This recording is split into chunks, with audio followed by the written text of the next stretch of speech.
Welcome back to lesson 3, find a missing side, but number 2.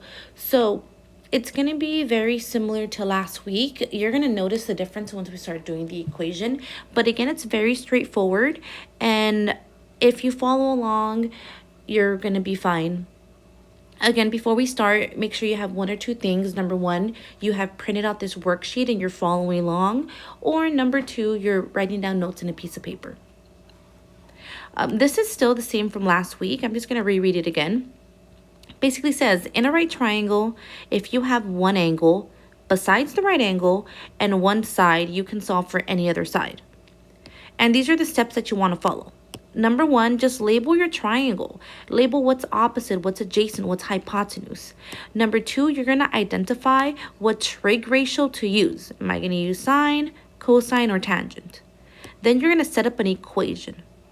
After you set up the equation, just go ahead and solve. So let's go ahead and do step 1 first, which is label our triangle. Again, we're giving the angle of 23 degrees, so that's the one that I'm going to mark. I usually label opposite, hypotenuse, and then adjacent, but you can go ahead and label it in whatever order you want. Looking at this angle, the side that is opposite is going to be this 55. My hypotenuse, well, let me identify my right angle. The side across from this is going to be my hypotenuse. And then just whatever's left over is just your adjacent.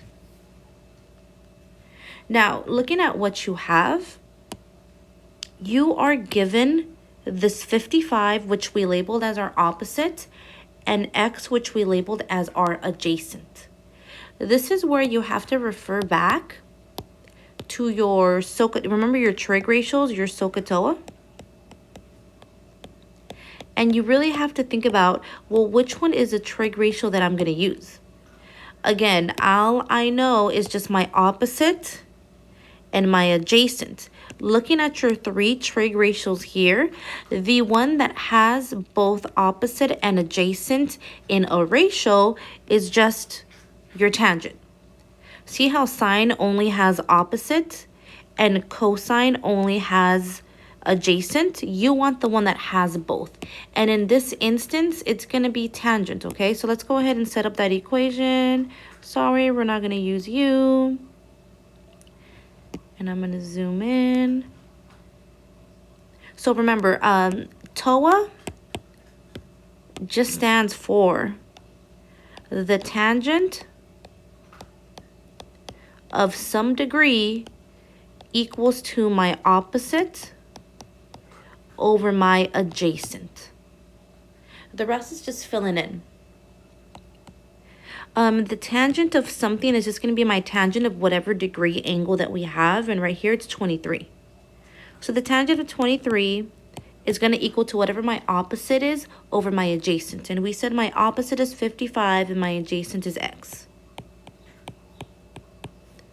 Same thing as last week. Go ahead and put that tangent of 23 over 1. Just that way you have a fraction equaling a fraction. Because remember, when you have this situation, you're able to, do the butterfly method. Remember cross multiply? And let me write down what you have so far. At this point, you know that you're going to multiply the tangent of 23 times x. And on the other side, you're going to get 1 times 55. What's different now is that on the left-hand side, you have the tangent of 23 times x. Now, you can't really do anything with this, so you just kind of have to put it next to each other. And I'm going to put a dot. Remember that the dot also means multiplication. On this side, we have 1 times 55, which is just 55. If we want to solve for x, it means that we want x by itself. Right now, this tangent of 23 is making it impossible for the x to be by itself. But you know how to get rid of something that's in front of an x. Remember, this is a multiplication problem. What is the inverse of multiplication? Yeah, you guessed it, division. So divide both sides by whatever you want to get rid of, which is this tangent of 23. And remember, the tangent of 23 is just a number, so you can do this.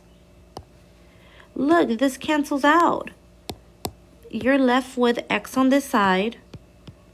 But now you have to figure out, well, what is 55 divided by the tangent of 23? This is where I'm going to use a calculator. So 55 divided by the tangent of 23.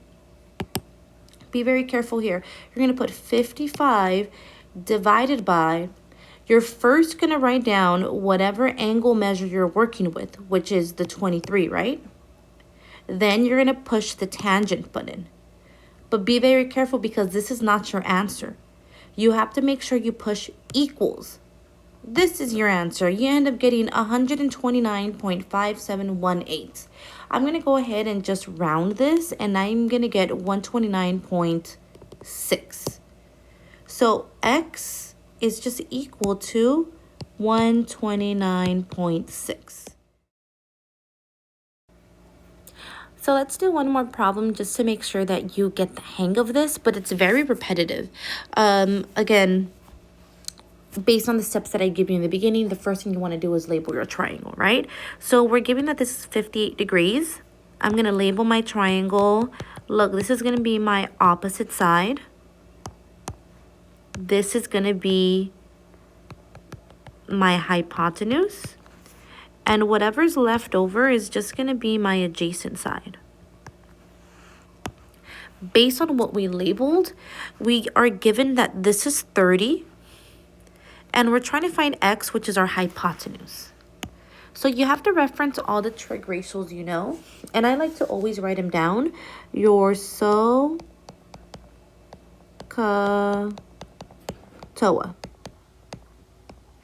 Based on this, you can see that cosine is the one that you're going to use. And again, it's because this ratio is A over H, which is what we have, right? You're going to use a ratio based on, so you're picking the ratio based on what you're looking for. So right here, we're looking for the adjacent and the hypotenuse, which is why we're going to use this one, okay? So let's go ahead and we're going to use CA, which just stands for the cosine of some angle equals to your adjacent over your hypotenuse. And just kind of fill in what you know. The angle we're working with is 58 degrees, so this is going to be the cosine of 58 equals to my adjacent, which we said was 30, over my hypotenuse, which is x. Go ahead and put this over 1, because now you have a fraction equaling a fraction, and you can use cross multiplication to solve for x. So on one side, you end up having the cosine of 58 times x equals to 1 times 30. And again, you can't really combine the cosine of 58 and the x, so just kind of put them next to each other as a multiplication problem. And you have 30 on this side. You're solving for x, which means you want x by itself. So to do that, you divide both sides by the cosine of 58. Because once you do that, look, these cancel out. And you're left with x on one side. Now you just have to figure out, well, what's 30 divided by the cosine of 58? Use your calculator. 30 divided by the cosine of 58.